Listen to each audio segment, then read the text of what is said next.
I know that I am meant for more. More than this capitalistic society is offering, that's for goddamn sure. Because the template that is given to me is created by people who are not like me. I'm pretty sure my brain works differently at this point because so many others can be absolutely fine about getting a job and working for someone else, and I just can't. Evidently I can. No, evidently I can't. Love that I'm just burning myself. That's fine. If you saw the I quit my 9-to-5 job, then you will understand why. It's like putting a size 2 shoe on my size 6 feet. Like, it ain't gonna happen. It's just not gonna work. I wanna build a life I love. I wanna create my own reality. It's the question of, would you rather be halfway up a ladder you don't wanna climb, or at the bottom of a ladder you really want to climb? Because I wanna be climbing a ladder that fulfills me. That sounds like fun, right? Also incredibly difficult, can confirm, but not impossible.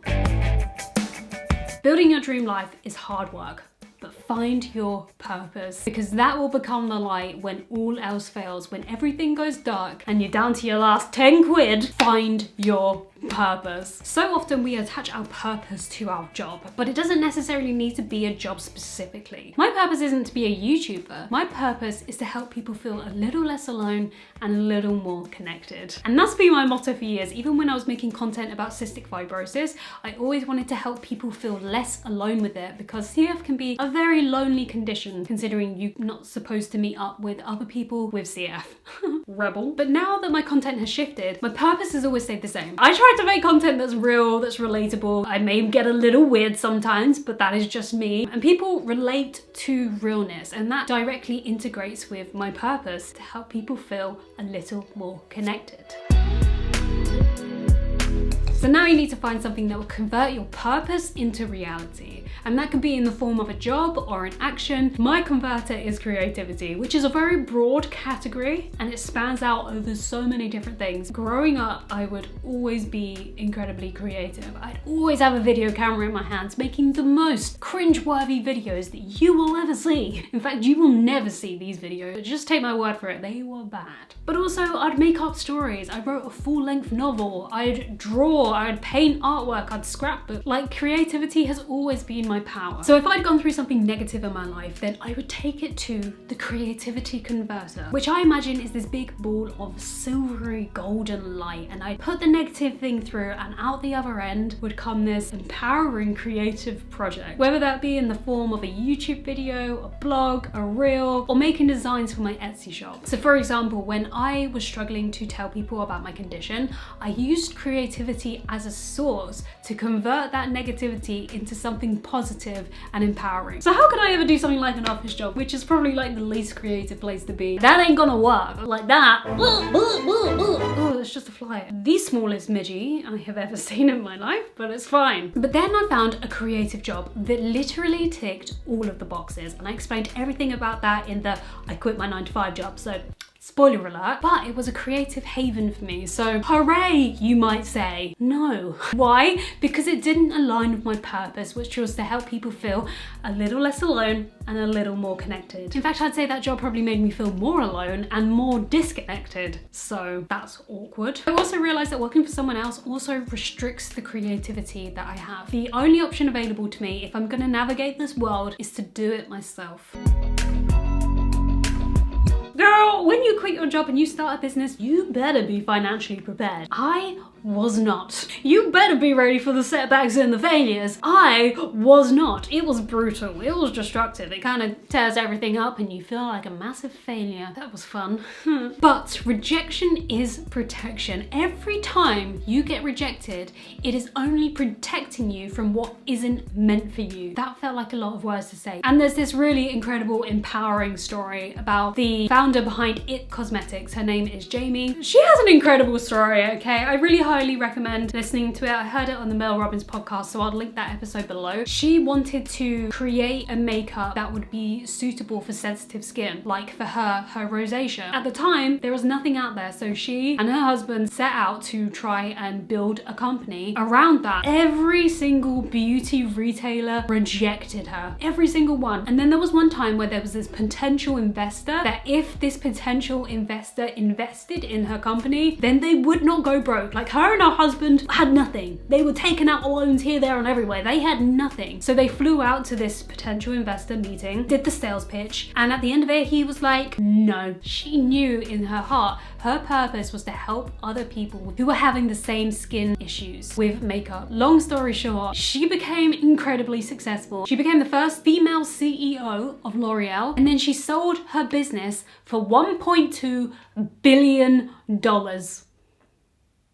Basically from that story is rejection is protection and failure is a filter. The other day I was filling up the kettle. Yes, we're going from CEOs to kettles right now. Stick with me on this. I was filling up the kettle and I was staring at it, waiting for the water to be filtered through because we have incredibly hard water where I live. And as I was watching the water level rise, it hit me that that's what failure is. It's a filter. It captures all of the shit stuff, all of the unnecessary stuff that you don't need going forward because there are better things out there for you. Rejection is protection and failure is a filter. Put that on a t-shirt, okay? God damn it.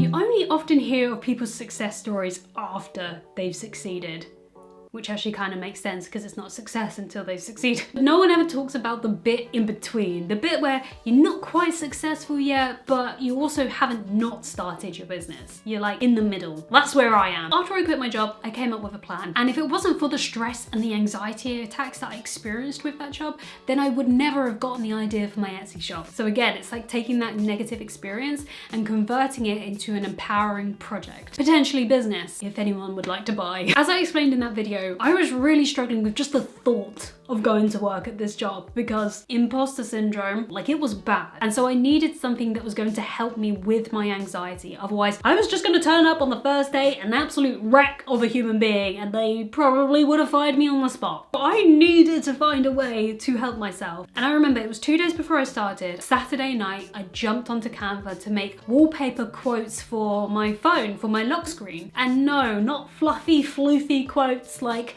live, laugh, love, and not toxic positivity quotes either. I cannot stand toxic positivity, which is basically just false positivity, like positive vibes only. Just look on the bright side. How is ignoring and invalidating your emotions going to help? It doesn't. In fact, ignoring the problem only creates a bigger problem in itself. So no, I was in need of quotes that were actually going to help me get through this stress-inducing, anxiety-ridden situation. It was really bad. Quotes like, everything I need is already within me. So I made a few of those quotes on Canva, sent it to my phone, and changed my phone lock screen to one of them. And the one that I chose for my lock screen was do it for the plot of your life, the storyline that you are living, do it for the plot. And it gave me a surprising amount of strength, especially over the next few days when I was working and I was really struggling at work with anxiety. Every time I looked to my phone and I saw the words do it for the plot, it gave me the courage to continue. So after I quit, I was like, if it helped me in that situation where my anxiety was so high and I was crying all the time, then maybe it will help someone else. So I started looking into ways that I could make poster quotes that were actually going to help empower people. And then that kind of spiraled into making quotes for t-shirts. I'll just flash you. Sweatshirts, hoodies, mugs, digital wall art, and that is how my Etsy shop was born. But it wasn't as easy as I thought. It wasn't like I could just like chuck a few quotes up on a poster and then sell them. No, there was a lot more to it than that. There was font licenses, graphic licenses, trademark phrases, all of the materials that I had to source. Like, it was a lot of work. I spent months working on their shop, learning everything that I could,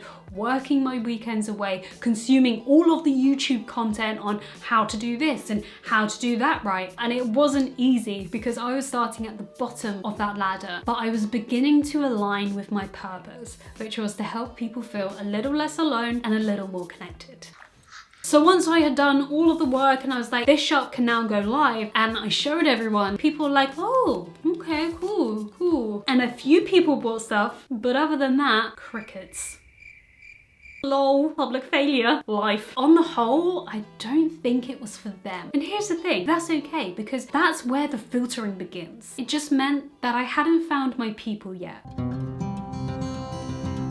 One of the biggest things that I learned on this journey, and especially on my YouTube journey, is that you have to be your biggest cheerleader. If you know, categorically know in your gut that this is what you're meant to be doing, that this is your purpose, then you have to believe in that no matter what anyone says or doesn't say. No matter what happens externally, if you get rejection, if you get hurt, you have to believe in that no matter what.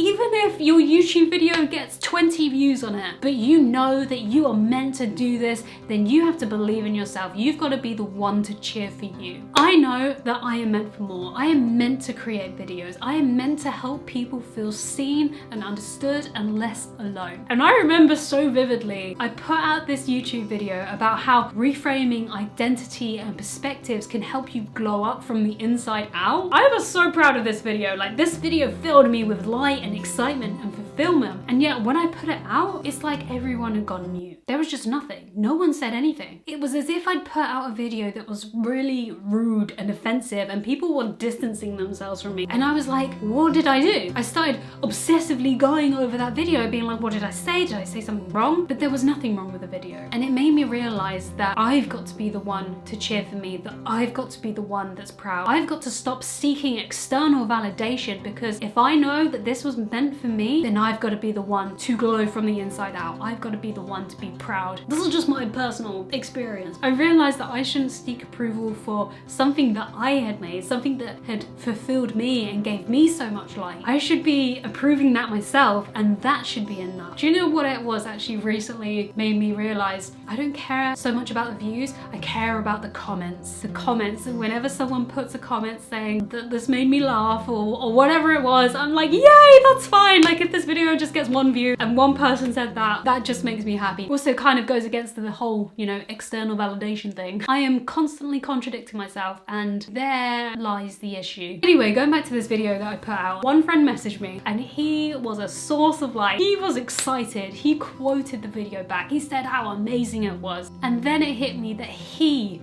was my kind of people. My family aren't the right audience for that video, so I just hadn't found my people yet. So if you want to knit hats for a living, or you want to make a business out of helping other people's businesses, and you tell your friends and family that and they go, cool, then don't lose hope. Don't give up on that dream. You just haven't found your people yet. Yet being the optimum word here. Do you know how many people there are in the world? No, neither do I actually. Ugh. 7 billion? 8 trillion? I don't even know how to pronounce this number. 7,942,645,086. So it turns out there's a lot of people in the world. So the chances are there's gonna be a few people who align with your values, who align with your business. And especially in the day and age of social media, it is entirely possible to connect with other people, and therefore it is entirely possible to create your own reality. You just need a lot of hard work and self-belief. And if you have a fire lighting up in your soul and no one around you believes in you, I believe in you. I believe in you because I know how that fire feels. I am rooting for you, okay? Teamwork, whoa! So if you have a business that you've started and you want more people to know about it, drop it in the comment section below. Let's use this place as an amplifier to give your business and your dreams exposure. And maybe, just maybe, someone out there will read the comments and be your kind of people. If you want to take your business seriously, then you've got to start with your identity. Start calling yourself the writer, the filmmaker, the business owner, the entrepreneur.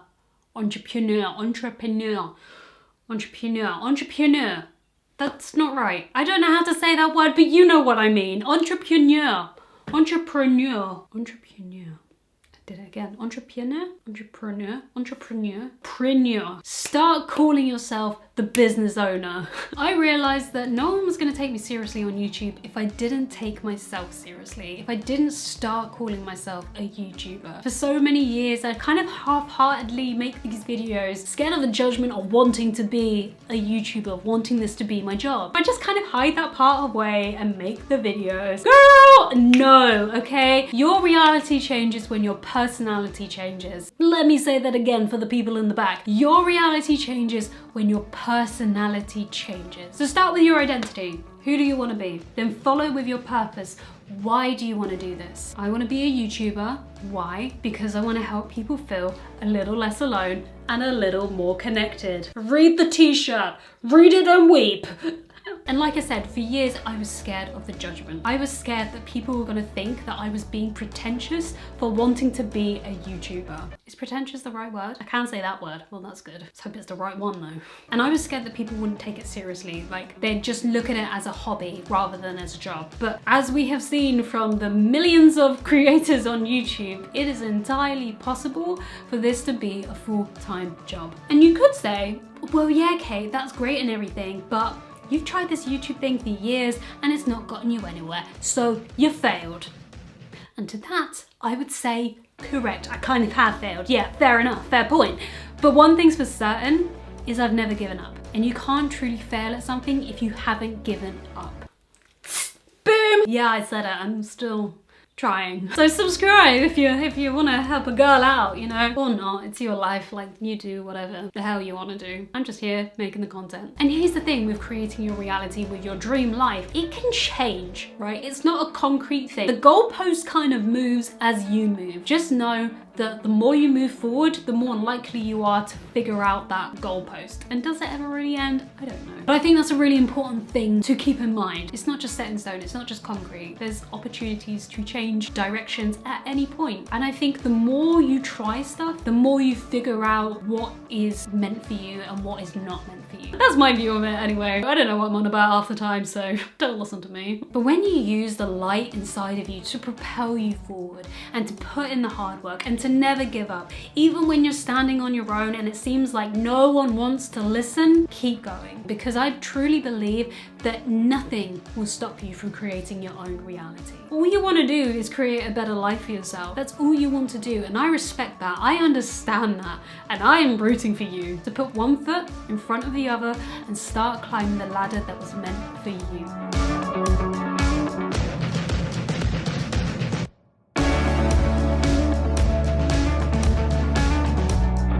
Entrepreneur,